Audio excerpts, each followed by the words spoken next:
আসসালামু আলাইকুম। প্রথম শ্রেণী থেকে নবম শ্রেণী পর্যন্ত বিদ্যালয়ে ভর্তির বিজ্ঞপ্তিতে বয়স সীমার জটিলতার কারণে অনেক শিক্ষার্থী ভর্তিতে আবেদন করতে পারছে না বা অনেক শিক্ষার্থী বিদ্যালয়ে ভর্তি হতে পারছে না। তাদের একটা অনিশ্চয়তার মধ্যে পড়তে হয়েছে। এই ক্ষেত্রে করণীয় কি এবং কি কি সতর্কতা রয়েছে এ বিষয়ে বিস্তারিত আলোচনা করব আমাদের আজকের ভিডিওতে। যারা এখনো আমাদের চ্যানেলটিকে সাবস্ক্রাইব করনি তারা এখনই সাবস্ক্রাইব করে ফেলো, তাহলে পড়াশোনার সকল তথ্য এবং পরামর্শ সবার আগে পেয়ে যাবে। তাহলে চলো আমরা আজকের বিষয়গুলো হাতে কলমে বুঝিয়ে দেওয়ার চেষ্টা করি। আমরা আজকে যেই টপিকটা নিয়ে আলোচনা করছি সেটা হচ্ছে প্রথম শ্রেণী থেকে নবম শ্রেণীতে ভর্তিতে যে ভর্তি বিজ্ঞপ্তি প্রকাশ করা হয়েছে সেখানে বয়স সীমা বেঁধে দেওয়া হয়েছে। এই বয়স সীমার জটিলতার কারণে অনেক শিক্ষার্থী আটকে যাচ্ছে। এখন আমরা যে বিষয়টা বলেছি যে কোন শ্রেণীতে ভর্তির জন্য বয়সসীমা কত বছর থেকে কত বছর হতে হবে সেটা ভর্তির বিজ্ঞপ্তিতে নির্দিষ্ট করে দেয়া আছে, বা শিক্ষার্থীর জন্ম তারিখ কত তারিখ থেকে কত তারিখের মধ্যে হলে তারা এই শ্রেণীতে ভর্তির যোগ্য হবে সেটা বলে দেয়া আছে। আমরা বিগত একটা ভিডিওতে এই বিষয়টা হাতে কলমে বুঝিয়ে দিয়েছি। আশা করি সেই ভিডিওটা দেখে নিলেই তোমরা এই বিষয়ে বিস্তারিত জানতে পারবে। এখন কথা হচ্ছে, যদি আমরা ক্যালকুলেশন করে দেখি যে একজন শিক্ষার্থীর বয়স সীমা এর মধ্যে পড়ছে না বা নির্ধারিত এই সীমার মধ্যে পড়ছে না, বা যে জন্ম তারিখ দেয়া হয়েছে এর আগে কিংবা পরে শিক্ষার্থী জন্মগ্রহণ করেছে, এখন সে ওই শ্রেণীতে ভর্তি হতে পারছে না। এখন করণীয় কি? করণীয় জানানোর আগে আমরা এ বিষয়ে কিছু সতর্কবাণী দিতে চাই, কারণ যেহেতু এটা একটা নীতি বা আইন, এই আইনের বিভিন্ন ফাঁকফোকর বের করে অনেকে চেষ্টা করে অবৈধভাবে বা অনৈতিকভাবে ভর্তি করে দিতে বা আবেদন করে ফেলতে। তবে তোমাদেরকে আগে থেকেই সতর্ক করে দিচ্ছি যে এই ধরনের চেষ্টা কোনোভাবেই করা যাবে না, কারণ শেষ পর্যন্ত গিয়ে ব্যর্থ হতেই হবে। বিষয়টা আরও ক্লিয়ারলি বা পরিষ্কারভাবে আমি বুঝিয়ে দিচ্ছি। মনে করো বেসরকারি বিদ্যালয়ে, ঠিক আছে, বা যেগুলো অনলাইন আবেদনের অন্তর্ভুক্ত নয়, যে কোনো একটা বিদ্যালয়ে শিক্ষার্থীকে ভর্তি করে দেওয়া হলো, পরবর্তীতেও কিন্তু এটা আটকে যাবে। কিভাবে আটকে যাবে আমি শুরু থেকে বলি। মনে করো কেউ বয়সসীমার মধ্যে না থাকা সত্ত্বেও কোনো শিক্ষার্থীর অনলাইন আবেদন করলো। অনলাইন আবেদন করার পর ডিজিটাল লটারির আগ পর্যন্ত এই সময়টাতে অনলাইন আবেদনগুলো যাচাই বাছাই করা হবে যে প্রত্যেকটা শিক্ষার্থীর তথ্য সঠিক আছে কিনা, জন্ম নিবন্ধনের সাথে তথ্যগুলো মিলছে কিনা, জন্ম নিবন্ধনে জন্ম তারিখ কবে দেয়া আছে সেটা অনুযায়ী তার বয়সসীমার মধ্যে আছে কিনা। যদি না থাকে সেক্ষেত্রে প্রথমেই যে কাজটা করা হবে সেটা হচ্ছে আবেদন বাতিল করে দেওয়া হবে। যে আবেদনটা করা হয়েছে এটা প্রথমেই বাতিল করে দেওয়া হবে। তাহলে আবেদন যদি বাতিল হয়ে যায় তাহলে ডিজিটাল লটারিতে তোমার নাম আসবে না বা শিক্ষার্থীর নাম আসবে না, এটা একেবারেই নিশ্চিত। আচ্ছা, আমি ধরে নিলাম যে বয়সসীমা ফাঁকি দিয়েও কোনোভাবে চান্স পেয়ে গিয়েছে বা ডিজিটাল লটারিতে তার নাম এসেছে, তখন তাকে ভর্তি হতে হবে সশরীরে বিদ্যালয়ে গিয়ে। সশরীরে ভর্তি হওয়ার সময় শিক্ষার্থীর জন্ম নিবন্ধন সেখানে জমা দিতে হবে। যখন জন্ম নিবন্ধন যাচাই করে দেখা যাবে যে শিক্ষার্থী এই বয়সসীমার মধ্যে নেই, তাহলে কিন্তু তার ভর্তি বাতিল হয়ে যাবে। সো যখন ভর্তির সময় গিয়ে এই ভুল ধরা পড়বে তখন কিন্তু ভর্তি বাতিল হয়ে যাবে। আমি ধরে নিলাম যে তার ভর্তিও সম্পন্ন হয়ে গেল, বা এমন একটা বিদ্যালয়ে ভর্তি করা হলো যেটা প্রাইভেট বা যেটা অনলাইন আবেদনের অন্তর্ভুক্ত নয়, ম্যানুয়ালি ভর্তি হওয়া গেছে, ঠিক আছে। তখন কিন্তু আসল জটিলতায় পড়বে। সেটা হচ্ছে কিছুদিন বাদে শিক্ষার্থীর রেজিস্ট্রেশন করা হবে। প্রথম শ্রেণী, দ্বিতীয় শ্রেণী, তৃতীয় শ্রেণী, চতুর্থ শ্রেণী, পঞ্চম শ্রেণী, ষষ্ঠ শ্রেণীতে গেলেই ষষ্ঠ শ্রেণীর শিক্ষার্থীদের রেজিস্ট্রেশন করা হয়। রেজিস্ট্রেশনেও কিন্তু একই শর্ত দেয়া থাকে যে বয়সসীমা এত থেকে এত পর্যন্ত হতে হবে। সো আমি যদি বয়সসীমা ফাঁকি দিয়ে ভর্তি করে ফেলি, ষষ্ঠ শ্রেণীতে যখন রেজিস্ট্রেশন করতে যাব তখন কিন্তু ঠিকই আমার ভুল ধরা পড়বে, কারণ ওই বয়সসীমার মধ্যে না থাকলে ষষ্ঠ শ্রেণীতে কোনো শিক্ষার্থীকে রেজিস্ট্রেশন করা হবে না। সো রেজিস্ট্রেশনে যদি আটকে যাই তাহলে আমার এই ভর্তি হয়ে বা ক্লাসের পর ক্লাস পড়াশোনা করে কি লাভ হবে? কারণ শিক্ষা বোর্ডের অধীনে সরকারি স্কুল হোক বেসরকারি স্কুল হোক, প্রত্যেকটা শিক্ষার্থীর রেজিস্ট্রেশন করতে হয় বাধ্যতামূলক। এই রেজিস্ট্রেশন না করলে ভবিষ্যতে এসএসসি পরীক্ষা তারা দিতে পারবে না। ষষ্ঠ শ্রেণীর রেজিস্ট্রেশন দিয়ে অষ্টম শ্রেণীর রেজিস্ট্রেশন হবে, তারপর এসএসসি রেজিস্ট্রেশন হবে, তারপর এইচএসসি রেজিস্ট্রেশন হবে, সেটা অনুযায়ী উচ্চশিক্ষায় স্নাতকের রেজিস্ট্রেশন হবে।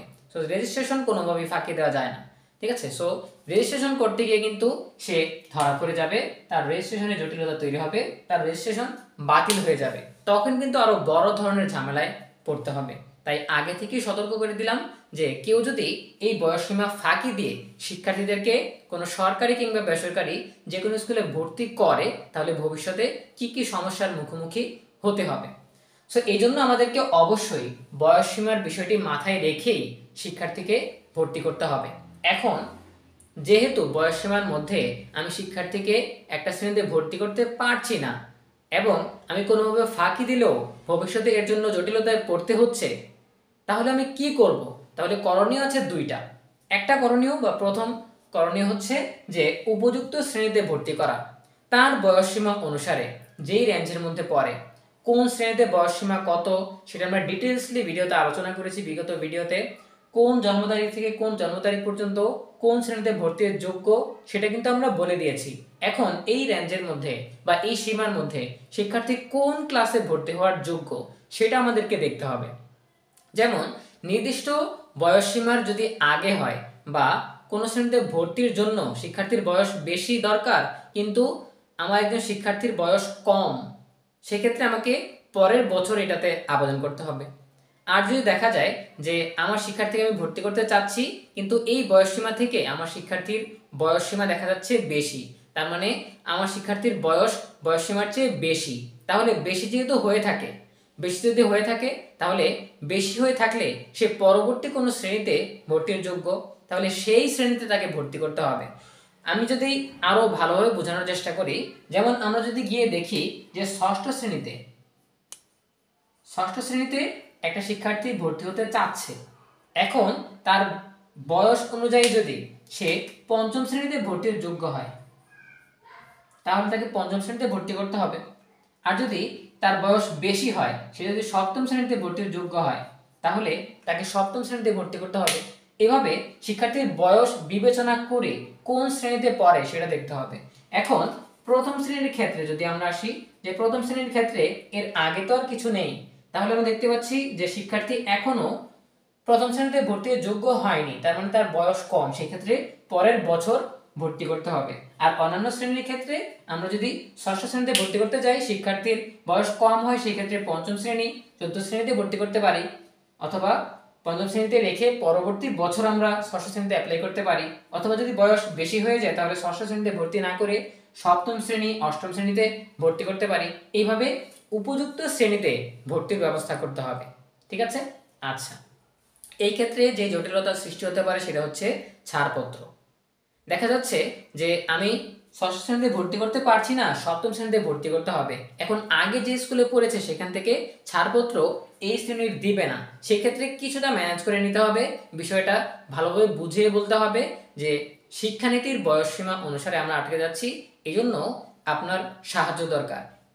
এই ব্যাপারে খুব ভালোভাবে বুঝিয়ে ছাড়পত্র নিয়ে নিতে হবে, ঠিক আছে। আশা করি এটা খুব বেশি জটিলতায় পড়তে হবে না। দ্বিতীয় যে করণীয়টা আছে সেটা হচ্ছে জন্ম নিবন্ধন সংশোধন। জন্ম নিবন্ধন সংশোধন করা যেতে পারে, কারণ হচ্ছে শিক্ষার্থীর এই ভর্তির জন্ম নিবন্ধন থেকেই তার রেজিস্ট্রেশন হবে, তার প্রত্যেকটা সার্টিফিকেট আসবে রেজিস্ট্রেশনের যেই জন্ম তারিখ দেওয়া আছে সেইটা অনুসারে। সো রেজিস্ট্রেশন যেহেতু হয়নি, শিক্ষার্থী এখনো ভর্তি হয়নি, এজন্য এর আগে থেকেই জন্ম নিবন্ধন সংশোধন করা যেতে পারে। যদি শিক্ষার্থীর বয়স কম হয়ে যায় শ্রেণীতে ভর্তির ক্ষেত্রে, সেক্ষেত্রে কিছুটা বর্ধিত করে ওই রেঞ্জের মধ্যে বা ওই সীমার মধ্যে নিয়ে একটা জন্ম তারিখ সেট করে সেটা জন্ম নিবন্ধনের নতুন সংশোধিত জন্ম তারিখে দিয়ে দিতে হবে।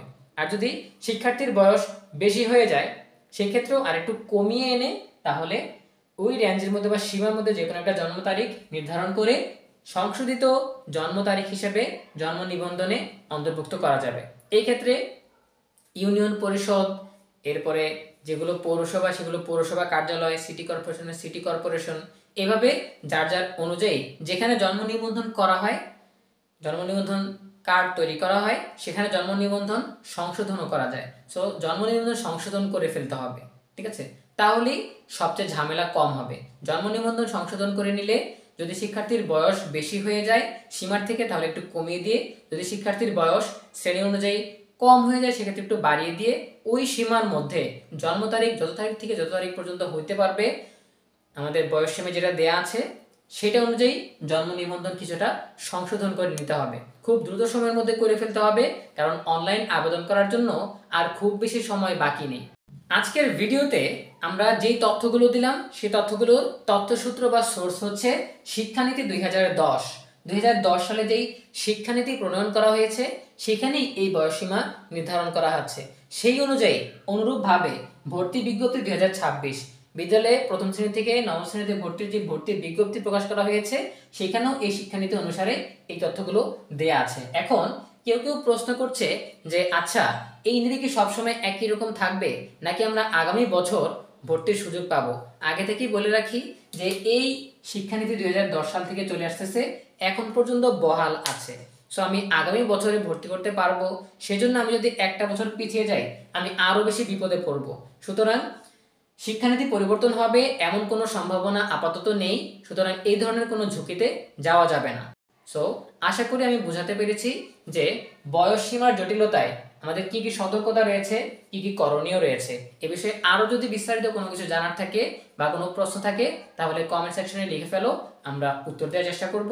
আর প্রয়োজনে আমরা পরবর্তী একটা ভিডিওতে আরো ভালোভাবে বুঝিয়ে বলার চেষ্টা করব। সো দেখা হচ্ছে তাহলে পরবর্তী আপডেট নিয়ে। ভালো থাকো সবাই, ধন্যবাদ সবাইকে।